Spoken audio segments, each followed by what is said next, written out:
भारत में कोणार्क सूर्य मंदिर यह एक ऐसा रहस्यमय मंदिर है जहां आज तक कभी पूजा नहीं हुई। 13वीं शताब्दी का यह कोणार्क सूर्य मंदिर भारत के उड़ीसा राज्य में स्थित है। यह टेम्पल भारतीय मंदिरों की कलिंग शैली का है, जो भारत के सबसे प्रसिद्ध मंदिरों में से एक मंदिर है। कोणार्क सूर्य मंदिर को सन 1984 में यूनेस्को द्वारा विश्व धरोहर स्थल घोषित किया गया है। तो दोस्तों, इस वीडियो में हम कोणार्क सन टेम्पल के बारे में कुछ रहस्य, इतिहास और रोचक बातों को जानेंगे। कोणार्क सूर्य मंदिर यह भारत में उड़ीसा राज्य के पुरी जिले के अंतर्गत स्थित है। 13वीं शताब्दी के कोणार्क मंदिर का कोणार्क यह शब्द कोण और अर्क यह दो शब्दों से बना है। अर्क का अर्थ है सूर्य और कोण का अर्थ है किनारा। ऐसा माना जाता है कि यह मंदिर काल 1236 से 1264 ईसा पूर्व गंगा साम्राज्य के राजा नरसिंह देव द्वारा बनाया गया है। कोणार्क सूर्य मंदिर लाल रंग के बलुआ पत्थरों और काले ग्रेनाइट के पत्थरों से बना हुआ है और भारत का सबसे प्रसिद्ध सूर्य मंदिर है। मीडिया रिपोर्ट्स के अनुसार अब कोणार्क सूर्य मंदिर के जगमोहन या मुख्यशाला परिसर में दबी मिट्टी को सुरक्षित रूप से निकाले जाने की प्रक्रिया शुरू की जा रही है।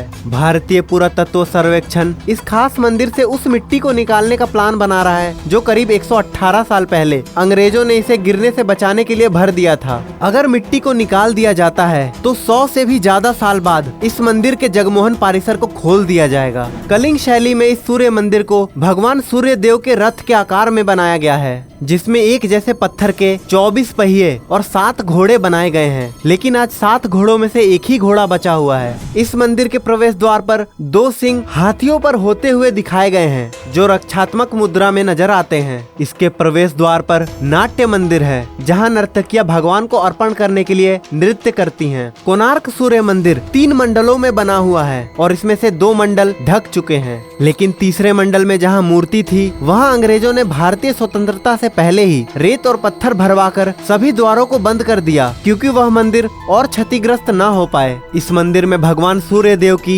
3 प्रतिमाएं हैं, जो एक ही पत्थर में बनी हुई है। पुराणों के अनुसार श्री कृष्ण के पुत्र सांब को उनके श्राप से कोढ़ रोग हो गया था और इस श्राप से बचने के लिए ऋषि कटक ने उनको सूर्य भगवान की पूजा करने के लिए कहा था। उस वक्त सांब ने मित्र वन में चंद्रभागा नदी के तट पर 12 वर्षों तक कड़ी तपस्या की और इससे सूर्य देव प्रसन्न हुए थे। इसलिए सांब ने सूर्य भगवान का मंदिर निर्माण करने का निश्चय किया। चंद्रभागा नदी में स्नान करते समय उन्हें सूर्य देव की एक मूर्ति मिली, जो देव शिल्पी श्री विश्वकर्मा ने बनाई थी और यह मूर्ति सूर्य देव के शरीर के भाग से ही थी। इस मूर्ति को उन्होंने अपने मित्र वन के मंदिर में स्थापित किया। तब से इस स्थान को पवित्र माना जाता है। यह मंदिर सूर्य देव अर्थात अर्क को समर्पित था, जिन्हें वहाँ के लोग बिरंची नारायण कहते थे। वैसे देखा जाए तो यह मंदिर चंद्रभागा नदी के मुख में बनाया गया है, परंतु इसकी जल रेखा दिन ब दिन कम होते नजर आने लगी है। वास्तविक में यह मंदिर एक पवित्र स्थान है। इस मंदिर की ऊंचाई 229 फीट होने की वजह से और 1837 में इस मंदिर पर विमान गिर जाने की वजह से इस मंदिर का थोड़ा बहुत नुकसान हुआ है।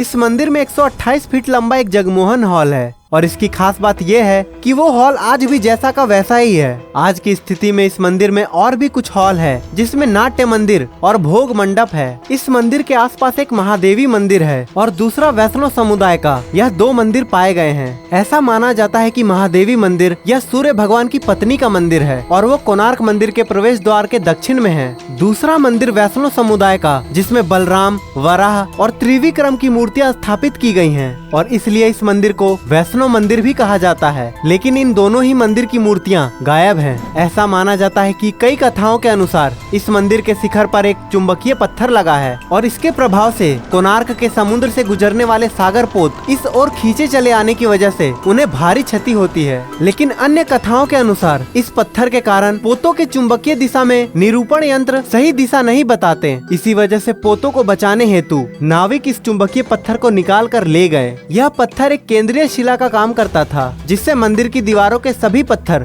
संतुलन में थे। लेकिन इस पत्थर को हटाने के कारण मंदिर की सभी दीवारों का संतुलन खो गया और वे गिर गए। लेकिन ऐसी किसी भी चुंबकीय केंद्रीय पत्थर का अस्तित्व कोई ऐतिहासिक घटना में उपलब्ध नहीं है। कोणार्क सूर्य मंदिर सूर्य भगवान को समर्पित होने के कारण इस मंदिर में सूर्य भगवान की पूजा की जाती है। यह मंदिर एक विशाल रथ की तरह है और यह मंदिर अपनी कलाकृति और इनमें लगे हुए कीमती धातु के उपयोग के लिए जाना जाता है। माना जाता है कि कोणार्क मंदिर को पहले समुद्र के किनारे बनाया गया था, लेकिन समुद्र धीरे धीरे कम होता गया और मंदिर भी समुद्र के किनारे से थोड़ा दूर हो गया। और मंदिर के गहरे रंग के लिए इसे काला पगोड़ा भी कहा जाता है और नकारात्मक ऊर्जा को कम करने के लिए इसका प्रयोग किया जाता है। हमारा भारत देश बहुत से ऐतिहासिक और पौराणिक कथाओं के रूप में जाना जाता है। आज हमारे देश में बहुत सी ऐसी ऐतिहासिक चीजें मौजूद हैं जो अपने आप में ही एक मिसाल पेश करती हैं। आज हमारे देश के प्रत्येक नागरिक को अपने देश के ऊपर गर्व होना चाहिए कि वह उस देश में जन्मा है जहाँ पर बहुत से पौराणिक और ऐतिहासिक घटनाएं हो चुकी हैं, जो अपने आप में ही प्रसिद्ध हैं। हमारे देश में आज भी बहुत पुरानी और ऐतिहासिक धरोहर मौजूद हैं, जिनको देखने के लिए देश विदेश से लोग इसकी ओर आकर्षित होते चले आते हैं। आज हमारे देश के प्रत्येक नागरिक का यह कर्तव्य बनता है कि वह अपने पूर्वजों और ऐतिहासिक धरोहर का अस्तित्व बचाए रखे और इसके प्रति लोगों की उत्सुकता और भी जागृत करने में एक दूसरे का सहयोग भी करें। यदि आपको यह वीडियो पसंद आई हो तो आप इसे अपने मित्र और परिजन के साथ अवश्य साझा करें।